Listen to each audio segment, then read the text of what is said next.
Hamilton County Coroner Dr. Owens is preparing to move on to a new venture as president of Cincinnati State. And Dr. Owens is joining me this morning to talk about his legacy at the coroner's office and his new mission as college president. Good morning. Thank you for coming on. Well, thank you. We want to talk about your passion and the compassion you really brought to the coroner's office. A lot of people may not realize this, but each year you really spoke to about 120 groups, students, community leaders, right, as well as the community in general. Why did you feel the need to do this as coroner? Well, you know, I wanted to use the coroner's office as a platform to get to young people. As an infertility specialist, I went to tough schools and they gave me respect, but as coroner, I got all the respect.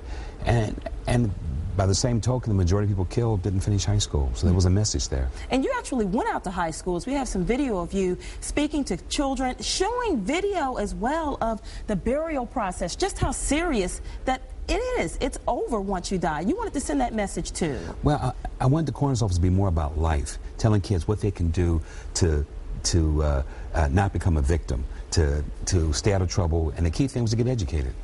And you had a lot of homicide scenes to go to since you became coroner back in 2004. What I remember most is a time when you were at a scene and you started yelling at the witnesses because they weren't cooperating with police. Let's take a look back at that. Bullets. Who's going to stand up? It's time for us to stop this. You really got a lot of attention for that because you obviously were very upset about what you were saying. People were out there. They probably saw it, didn't say a word to police. And this was a very narrow street. There were 9, as you can see from that photograph, there were 9 bullets on the ground in a very narrow street, a bunch of kids there. And I felt like one of your kids could have been killed. You got to speak up. You have to help the police. This has to stop. What do you want your legacy to be as coroner of Hamilton County? That I brought transparency to the coroner's office and brought back its dignity.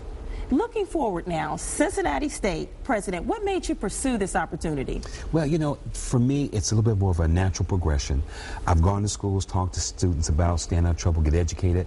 Now I can open the door and tell them to come on in and either get an associate degree or get a career. Not a job, but a career.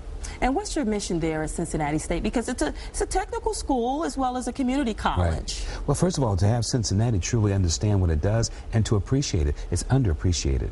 It plays a tremendous role. People know all the great things they were doing up there, but it's a place that needs money.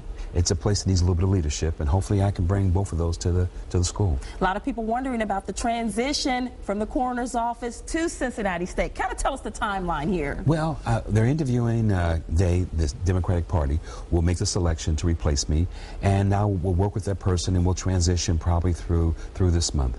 Do you have an idea of when you'll start at Cincinnati State? I'm going to start next week. It's a big job. Got to start early. Okay, so you're going to be doing 2 jobs for a little bit there as the transition happens. For a little bit. Well, congratulations. Well, thank you. You look like you're very happy about this. I appreciate all the help you give me over the years. Oh, yes, definitely. You are very welcome. And it was great working with you, too, because you allowed us as the media to really come in and have some insight, too, as well at the coroner's office. So we appreciate that, Dr. Owens. Thank you. You're